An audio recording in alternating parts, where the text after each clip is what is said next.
Mhm. Illinois, Alabama, neutral site game. I believe this is in the United Center, but also Ken Palm's down, so I can't confirm anything. Is this in the United Center? It is in the United Center. You really never know what life is when you do this until Ken Palm goes down. Yeah, thanks, Cloudflare. But no, the reason I know it's at United Center is because Illinois put out like a sick cinematic preview of this with that one. When I'm back in Chicago, I Go. feel it. That's a banger. Yeah, it's a hit. And wasn't that the guy from Stranger Things? Yeah. Wasn't Merc in Stranger Things? I think was he 11? Andrei Stoyakovich looks like the singer of that song. No, he looks like the Demi Gorgon. A handsome one though. Unfamiliar with the reference. Oh, sorry. You're not a Stranger Things guy? No. My apologies. Should we move on to the game?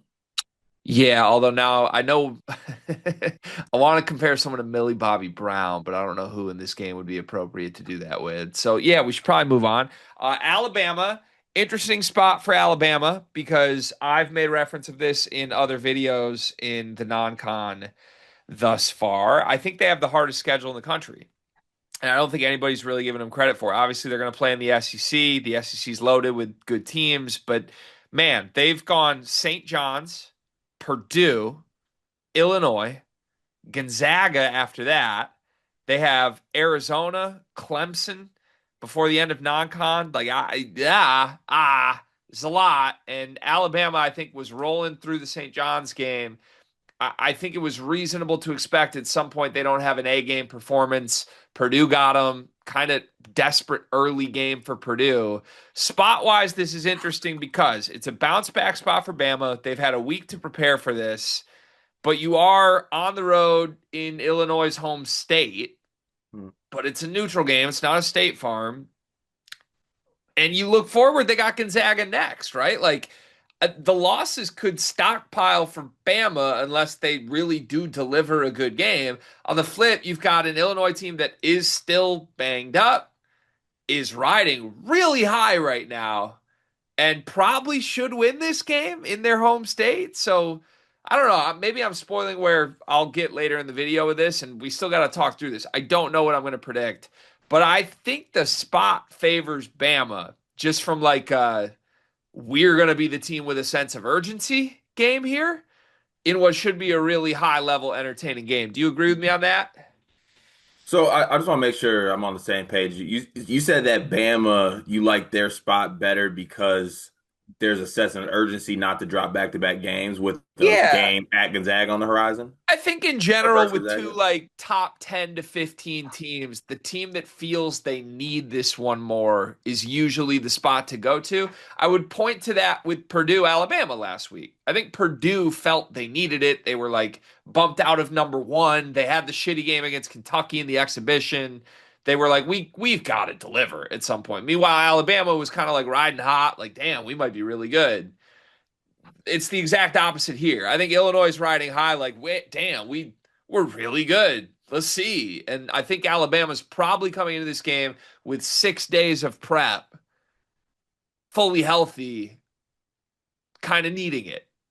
Yeah. And to add to that point as well, I do think that you also get to see like Alabama as they are from a response standpoint too, because basically Nate Oates called out his front court. Uh He huh. called them out. They got dominated on the glass. Illinois really good on the glass. So this is a an opportunity for them to put themselves in a spot where they compete better on the glass. Now, you can do whatever you want mentally about competing on the glass. At the end of the day, sometimes it's going to be really hard to rebound when David Mirkovich and other players are on the floor for Illinois. But as far as Alabama, they had the time to prepare. There definitely is more of a sense of urgency just from an early season standpoint because look, we could get to the end of this and Alabama, who we think is a really good team, could be what, 2-2, 3-2? Yeah. That's something of note, even with the tough schedule, and also probably a conversation we need to have at another time. I'm all for not ducking smoke, but goddamn, Oates, we can't give our team something in between this. We breathe just a little bit, Just NATO. just a little breather, like a little sneaky, cute little game against Yale at home, like something. Yeah, could be nice. Yeah, I don't know. Respect to him for doing it, I guess. I like watching this Alabama team. Stylistically, this should be a really fun game, right? Because both teams want to run, both teams want to shoot a bunch of threes. I think the major difference between these two teams is that Illinois looks elite on the boards, and Alabama has already proven to be vulnerable in that spot. We are 1 week removed from Trey Kaufman-Renn and Oscar Clough both getting whatever they wanted against Alabama on the boards. This is not a throwback typical Alabama front court. I mean, they go Taylor Bull Bowen at the five. They have Noah Williamson off the bench, Aiden Sherrill mixing in, but I mean, none of those guys are the most inspiring names. So even without Thomas Slavovicic, who there are hints he might be able to return to this game, um, I think Illinois should dominate on the boards. Is that a fair assumption? No, I do think so. And I think players like Merkovich should be licking their chops. Because with all due respect to TKR and Oscar Clough, if that's what they're doing to Bama's front court, I think that Illinois should be in the same spot. I also think that, Kylan Boswell and Stojakovic and the guards and the wings are pretty underrated as far as rebounding comes. And one thing that, Alabama was very dynamic on the guard and wing spot, but Holloway is on the shorter side. Right Cell's also on the shorter side as well. So I mean, this could get ugly on the glass if Bama isn't ready to meet and match Illinois. And even if they are, it still might get pretty ugly just because this Alabama team's not necessarily built to board. Right. What is this Alabama team built to do? They're built to outguard you, Like beat you in the backcourt. beat you in the backcourt. Like my three guards, I think can score and or produce me 100 points. And I think that I can hold you to 92. Okay. So run and gun outscore first to 100. Yeah. Illinois is pretty comfortable with that game script, though. Yeah, and I definitely don't want to do that within Illinois state lines either. Mm. Okay, I guess Uh-oh. we'll see. I guess we'll Uh-oh. see. I'm nervous. I'm nervous in a variety of ways. I came into this gut being like, I think I'm gonna pick Bama. Spot wise, it's entirely Bama. But now we're talking through it, and I don't know where Bama wins this game. So this is not my pick, but here's my pathway to Bama winning this game. Yeah, give me the path. I feel like there's a lot of emphasis put on the fact that there are some great kind of guards defensively on Illinois, right? Colin Boswell, I think, is one of the better defenders in the country. I think Stojakovic is a good defender. I even think like guys like Vogler are good defenders as well, and the other pieces around the team. Here's the thing: it doesn't always go one for one. Great offense can beat good defense. It can happen. And Bama has the guards that are good enough to out offense good defense. And for me, even outside of that, one of the ways you can get in trouble too, because you look at this Illinois team, you're like, they should be able to get whatever they want inside, right? They should be able to do that.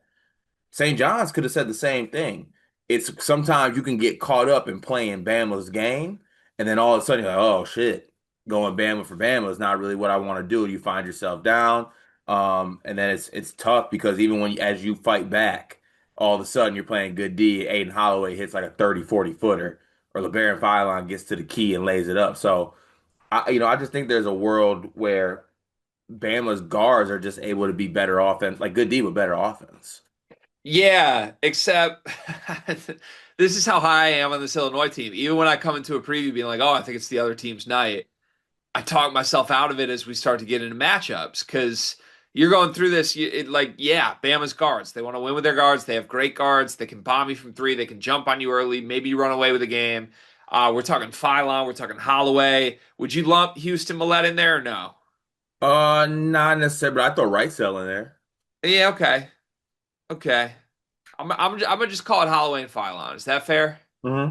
So Holloway and Philon. Isn't this just a game for Illinois' Bash Brothers?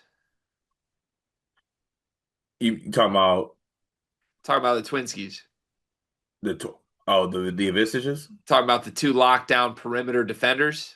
But to my point though, that's my point. Like good defenders don't just shut down people every game. That's not how it works.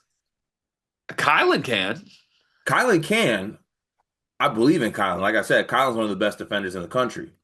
The best defenders in the country get good defense, better offense on from time to time. Yeah, I don't know. Again, I think especially Phylon. Phylon did not play well against Purdue. I would expect him at his best in this game, but I don't know that there's a defender in the country Phylon wants to see less than Boswell.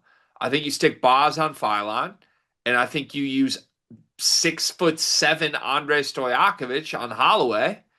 And I understand that might be food because Holloway is really quick, but kind of part of my whole premise with Illinois is their size can bother teams. And Hmm. Alabama's backcourt is small. So if Stojakovic is the perimeter defender he is billed as, which he looked the part against Texas Tech, I mean, we talked about how limited all of Texas Tech's supporting cast was in that game. It's because Illinois took him away and bothered him. And that included Christian Anderson. I think they can replicate that in this game. It's going to be harder because Bama has more guards. They're more potent as a group than just one guy. But if Boz can hold up against Phylon, if Andre can hold up against whichever guard they assign him with, honestly, Wagler's just got to use his length. I think this is a pretty good matchup for the Illinois defense. Then you look in the front court, Merck should be able to go after 15 to 20 boards again in this game. We don't know which of Visich is going to be healthy, if not both. Like it sounds like T might get a few minutes in this game. I don't know how healthy Big Z is, but even if you don't have those guys at full strength, I don't think Alabama has the answers for Merck. Do you? No, not in the front court. Unless Taylor Bobone wants to be something he has not been thus far. No. So this would really come down to Alabama's guards getting what they need to get against some elite perimeter defenders from Illinois. Yeah. To me, the key if I'm Alabama would be that's good defense, better offense happens, and also trying to get Illinois a little bit uncomfortable in how they play the game. Listen, we know how bad teams want to operate. There's always that little nasty voice in the back of their head, like shoot threes, shoot threes, shoot threes. And I just don't want them to get in a 3-point bomb contest with Alabama because one, there's no need for it. So that's the Bama pitch. The Bama pitch is can you get Illinois playing crazy, Yes. which Nate Oates' ball is designed to do. And that's not me saying they will. That's me taking the Bama approach. How am I going to get this done? You think you can speed them up, fluster them, get Merck making some bad decisions, Kylan making some chaotic decisions. This isn't a home game for Illinois. You're not comfortable. Like as big as the Texas Tech game was, you had your fans behind you. This is more like NCAA tournament E vibes to it. And that hasn't historically favored Illinois players under Brad Underwood. Mix in the youth, mix in like feels like a big Keaton Wagler spot too. Hmm. Like is Wagler ready for this type of backcourt matchup test? Hmm. What do you think on that? Honestly, I'm not really worried about him in No? this matchup. To be honest, I think honestly he could have himself a pretty good matchup to go get his offensively Yeah. I mean, because they're small. They're small, man. They're small. Bama's guards are small, dude. 6'1", 6'4", 6'5", 6'3". Yeah. Wagler, Stojakovic, both a lot bigger than that. Hmm. Okay, one other thing I'm looking at profile wise here that I feel like we should call out could be important in the game. Illinois is currently the number one defense at avoiding fouls. I was just gonna say because the one thing too about Bama's players, it's the pressure they put on you. They can put pressure on you, and if they can get some cheapies, use Kylan's aggressiveness against them. Yeah. That'd be obviously they don't do it like you just stated, but Well, that'd be a way I go about it. Bama hasn't been good at it this year either. That's the thing. I'm looking profile wise. I don't think there's going to be any free ones for Bama. They're 292nd in free throw rate as an offense. So they basically come down and just gun from the perimeter. Don't really get to the line. Illinois never fouls. Like if Illinois shoots like 10 to 15 more free throws than Bama in this game and dominates the boards and has a size advantage at every position, I think this just comes down to is Alabama hot from three or not? And or is Alabama hot from three and does Illinois lose their mind? Mm-hmm. I think those are the only two things. Mm-hmm. But the spot favors Bama, so I won't be all that surprised if they do get hot from three and Illinois loses their minds.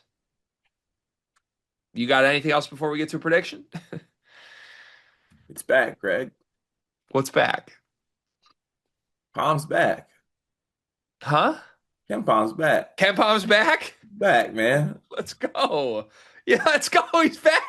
back, man. He's back. Dog, Never leave again.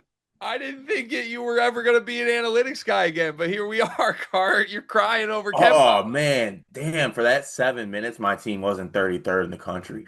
You're crying in the club over Ken Palm. Ken Pomeroy has Illinois favored by 6 back in Chicago. I feel it. What do you have? I am not. When I say this, truthfully, I'm saying it from a place of love, not even like an agenda, because there are some Illinois agendas being thrown at me. I think I would be okay. Saying I would be surprised is taking it too far. But as far as like matchups go and who the bet, like Illinois should be able to win this basketball game. I could, if I pick Bama, I think it would damn near be, well, obviously the spread will be the whatever the spread is, but I'm saying like I would be damn near kind of shocked if Bama won. Not like shocked crazy because they're a good team, but I just think that Illinois matches up extremely well at the guard spot, like you said. They have the length, they rebound well, they don't foul. I think that Illinois should win this game kind of easily if they play their game and play like they've been playing. So I take Illinois. I'm gonna go 93 to 83. Can you dim the lights, please? Yeah, 1 second. Sorry. Can I get like a little bass line and a dim light? Give me like a boom, boom, boom, boom, boom. Give me one of Boom, those. boom, boom, boom, boom, boom, boom, boom, And boom, when it's boom, murk on boom, the boom, boom, glass, they gon' feel it. boom, boom, boom, boom, Because this version of Brad's team can win it. And when Bam Bam's in your shorts, Filing feels it. Oh, I'm whoa. going Illinois. I think it's a blowout. I try to get there, and I think it's a blowout. I don't see where Alabama wins this game. I don't. I swear to God, I was coming into this like it's a bad spot for Illinois. I think I'm picking Bama. You look at the profiles, you look at what these teams do. I don't know where Alabama gets what they want. Like the pitches that a bunch of tiny guards go crazy against bigger elite perimeter defenders. That's the pitch I heard. Illinois is going to dominate the boards. Illinois is going to win the foul discrepancy in this game. Illinois is in the home state. Illinois has better players. Illinois is deeper, bigger, more skilled. I'm sorry.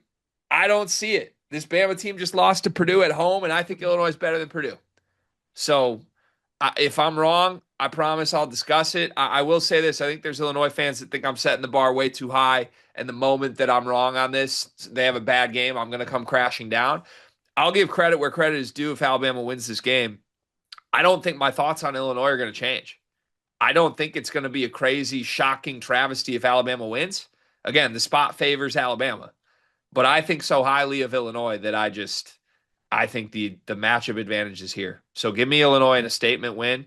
Give me Illinois by double digits. I don't think it's like a 30-point blowout, but let's call it like by 14, and you feel really, really good about Illinois at the end of this game.